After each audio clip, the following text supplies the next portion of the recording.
I'm like the king of disorganization, but I love it. So we embrace Tippitiotig. The perfect is the enemy of the good. We embrace ourselves. We embrace who we are. Our characters, our channels represent who we are. So yeah, so there's well organized YouTube content creators and their presentation of very simple rule sets. The strengths of this rule set is look, hey, part of what I was saying was the strength of this rule set is that it could be presented in a very short period of time. One would say, hey, genius, if this rule set could be presented in a very short period of time, then why weren't you able to present it in one video? And I would say, hey, listen, I'm used to working in longer form videos here, guy and gal and everyone in between. Give me a break here, man. Okay, look. When we last left off, we had drawn... No, listen. You get something different here. Okay, there's plenty of people that would have done this in one video, and we're doing it different. So you get something else. So you would roll 2d6 or in the new rules you would do 1d20 or whatever, but we're doing 1.5 here. We do two. Listen, we got the room, and then you would do 1d3, which is 1d6 divided by 2 rounded up, so that would give us one room. One door. You get the door. So guess what? Then you would generate the room type.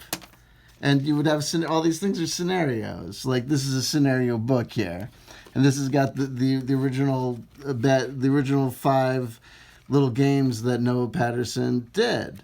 These are the classics. This is the ones that started it all. And stop! Don't buy this book. Don't tell me F you. I won't do what you tell me. I'm gonna buy the book. Buy it twice. Because I like your work so much. Scenario 1, Skeleton Cavern. Here's the one that started it all. Castle of the Dead. Manor of Blood. House of Vermin. You'll see a lot of it is just the same armor, the same items, or the same melee weapons, same range weapons, or just like if we look at something like what was the one? We'll see how the role playing comes in if we look at where's the one? Manor of Blood, you're going to get the vampire theme, or if we go to House of Vermin, scenario 3, we're going to get like a Murders in the Rue Morgue or a Phantom of the Opera kind of theme with the enemies. And we're going to see with the weapons, we're going to get things like, Silver Cane and stuff. We're getting a different feel for things. But then you see, it's like all about the system is so great because if you get that it's a series of tables and items, generic items that can be swapped out. Because when we're making our rooms, you see all of these scenarios are going to involve the same thing. So when you get to the room creation, it's the same rules for room creation. You're going to have a rule for room creation, which is determining the size of the room. It's the same rule for determining the size of the room each time. And there's the same rule for determining the type of the room. And then each different scenario, whether it's a book that contains multiple scenarios or it's just one scenario, it's going to have a table, right, for the types of rooms that there can be. So in the Castle of the Dead, here are the different types of rooms, 1 through 6. And so you see, you want to set up your own type of scenario, you need 6 rooms. And here's the deal. There's a rule for the bosses. The bosses are going to show up in either 1 or 2 different rooms after each other type of monster has been encountered once, or there's some alternative house rules that you can interject. But the main typical rules are there are 6 types of rooms that you're going to then roll after you generated the room, you generated the number of doors, you're going to roll. So if we're running Castle of the Dead, we rolled a 4, it's going to be a graveyard. And then there might be a modifier. So here it's +1 to our dexterity rolls. Remember, this is a roll under system. So +1 to the dexterity rolls. That's our rolls to shoot to score. That ain't going to help us. That's going to hurt us. So when we're in the graveyard, this room has open graves. You must avoid falling in. There's our role play. That's why it's hard to make those shots. We're trying to make those shots against whatever spiders are in there. And then once we've generated our room and generated our type, then we're going to roll to generate our monsters. And every scenario is going to have a list of 6 monsters, the 6th of which is always going to be our boss. And in the standard 1.0 to 1.5 rules, all the monsters are going to have the following statistics. A max number, can never exceed the max number, and there can never be more than the room size.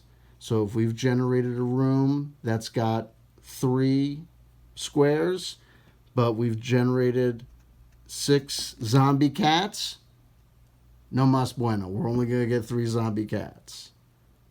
Okay?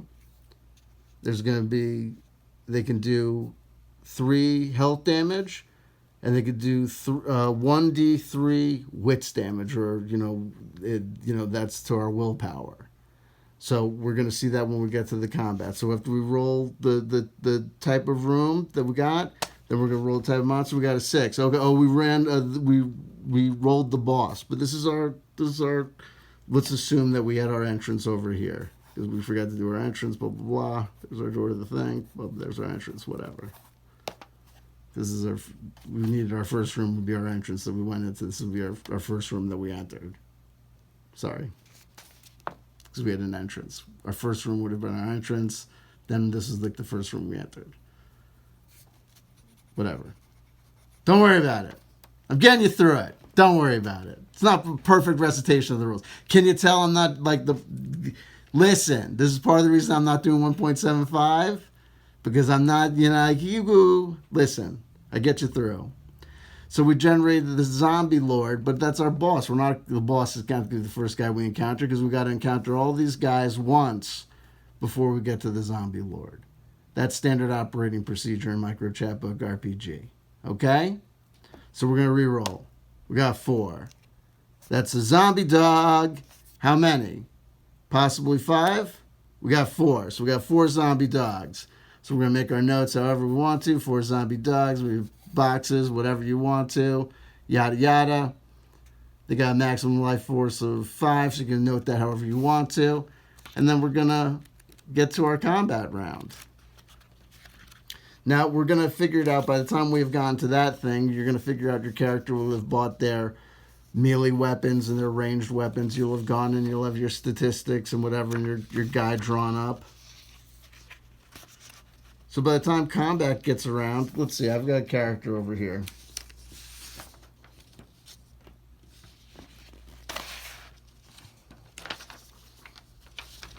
So we got strength of 5, dex of 5, wits of 1, charisma of 1. Proficiency is in strength. Okay? Example character. So if we're just going to use those statistics as we're going to give you an example of fighting. Okay? Against anybody. So I just want to show you how the basic rules work, how battling works. So now listen, this is a very, very... Oh, let's show you like... Here we go. Where was I? I showed you generating rooms, room type, doorways. Okay. So we rolled the number of doors. Okay, da-da-da-da. Okay. When we go through a door, when you're going to go through a door, you're going to roll. And depending on the scenario, there's going to be rules. But the general rules are going to be here. It's going to be something like this. It's going to be unlocked, stuck, locked, or trapped. Or there's going to be different rules on the individual scenario, but if it's unlocked, you can go through it freely. If it's stuck, you're going to need to do a strength check. Remember, it's a roll under system. If you lose the roll, you could pay a willpower point to re-roll it. You can always pay a willpower point to re-roll any stat check. If it's locked, you can use wits to try and pick the lock. If it's trapped, like booby trapped, you got to do a wits check to disarm it. Once you disarm it, you can move through. If you fail it, you do 1d3. That's a d6 roll, halved and rounded up. Okay, da da da da. Then you generate the monsters. Okay, now fighting is surreal. Now look, this is, if you are looking for heavy realism, this is not the system for you. This is an ultra simplified system. What I liken this to is an 8-bit JRPG. This combat system and this sort of scenario and setup, the inventory you're dealing with, the way the stats work, the number of stats, the way the mechanics repeat and roll over, the simplicity of things, the way things can be visualized in your head, really, it's like a JRPG. So I saw some guys playing online, and they were like, they encountered this, and if you're looking for realism in the fighting, it's going to break you because it doesn't look realistic. You start off with a bravery check. Combat always starts the same way. You roll up the monsters, you roll up the number of monsters, and then here you go. Let's go. The first thing that happens is a bravery check. You roll that against your charisma, right? It's a roll under system. So you're trying to get or go under your stat, your charisma stat. If you pass, you gain 1 will. If you fail, you lose will according to the monster's will damage. Okay, and that's given in their statistics. Usually it's a roll. Okay? If your will is 0, all rolls that you take have a +1 modifier. Okay? But a roll of 1 still always succeeds. Okay? You should always still do the charisma check because you could still always get will back.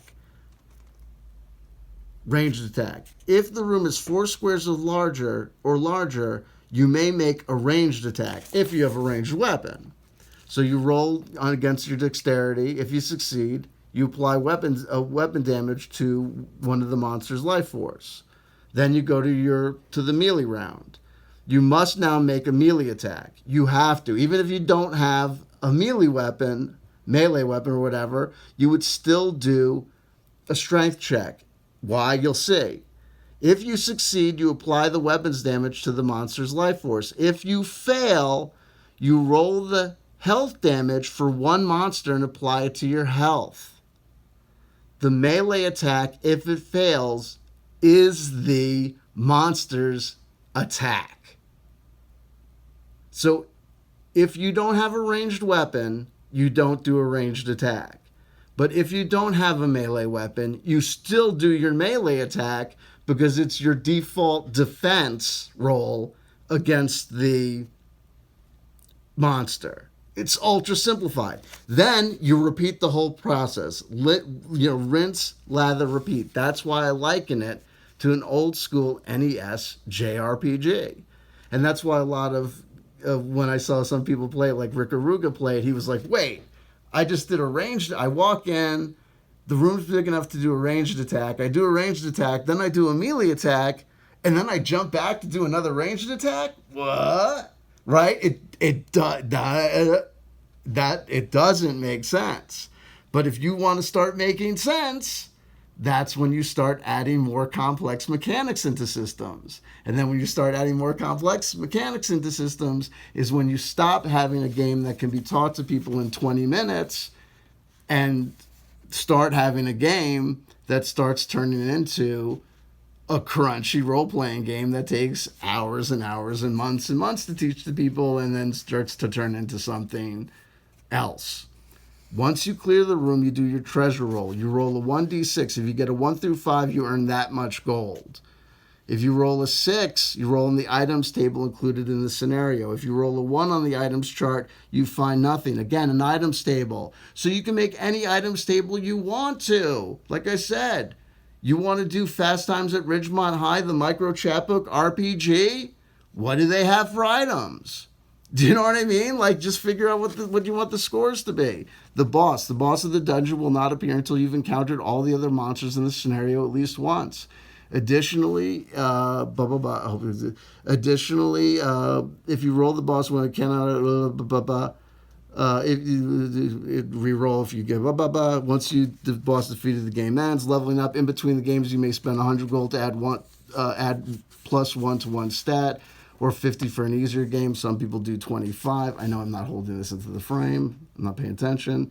No stat can be higher than 5, obviously, because then you would win every roll. Where's the thing?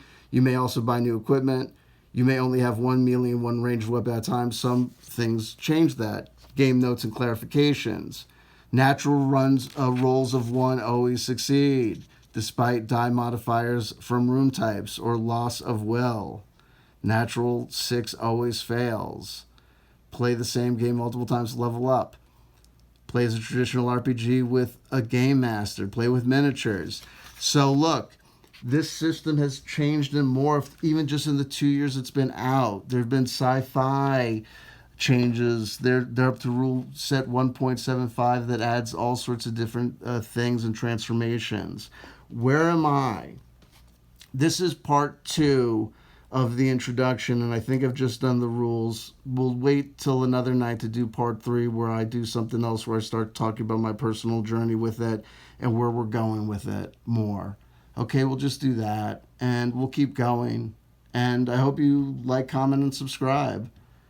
I really love this system. Like I said, I've loved this system so much because in the short time that I've been using and working with it and playing with it, once it gets into your DNA, you start realizing you see possible scenarios around you. Like I said, Bubba Hotep, I was able to imagine it as a 2-player campaign fairly robustly, and kind of play it out in my head and realized how it could work, how the different builds of the Elvis and JFK character could be versus the final boss of Bubba Hotep. The biggest problem would be a lack of definable other enemies for the minor enemies in the plot. I was able to figure out Jan Brady versus Marsha Brady. Marsha Brady is the ultimate evil for Jan Brady. What's Jan Brady's ranged weapon? Duh, the fucking football. 2d6 plus 3 damage, whatever. You know what I mean? You know what I mean? You know what I mean? Like, whatever. Like, you know what I mean? It's you know, the games write themselves. Anyway, I love you. I love you. I love you. Okay? And let's have some fun together. Keep on playing. Keep on rocking and rolling. And life's an adventure. And we'll talk to each other soon. Okay? Hopefully real time soon. Be good.